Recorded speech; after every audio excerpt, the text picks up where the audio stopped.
Mėly mokiniai, gerbiami tėveliai, mokytojai. Šiandien kiekvieną iš mūsų turbūt yra apėmęs nerimastingas jaudulys. Ir ne todėl, kad vėsokas oras, kad jūsų mokykla švenčia jaunatvišką jubiliejų, kad susitikote gal senokai matytus draugus, o pirmokėliai matote daug nepažįstamų veidų. Mes visi suprantame, kad nuo šiandien prasideda didysis darbymetis, nuo kurio didelė dalimi priklausys jūsų ateitis ir gerovė. Ar jūs statysite gražius jaukius namus, rašysite knygas, ar auginsite duoną, o galbūt ramstysite darbo biržos duris, ar lenksite nugaras Ispanijos plantacijose. Žinios savaime nėra nei gėris, nei blogis.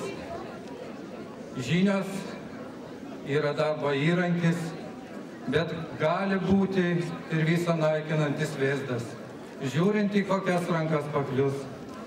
Todėl, mano galva, labai svarbu, kad mokykla suteiktų ne tik žinias, bet ir doros pagrindus. Būkite vienas kitam pakantus, jauskite pagarbą tiek mokytojas mokiniui, tiek mokinys mokytojui. Būkite tolerantiški. Ir man atrodo, būdami kuklus, kas būdinga mūsų tautai, nejauskite to nepilnavertiškumo komplekso. Patikėkite, Lietuva, lietuviai yra vieni iš aukščiausių pasaulyje, jie yra vieni iš stipriausių pasaulyje, mes esame darbštus ir galime daug ką pasiekti. Tik tai žinoma, reikia nuoširdžiai ir daug dirbti.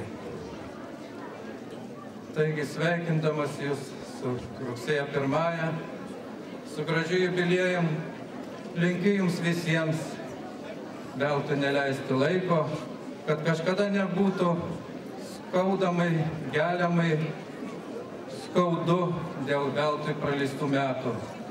Nuoširdžiai visiems linkiu, tiek mokinukams, tiek mokytojams ir tėveliams visokeriopos sėkmės. Ačiū.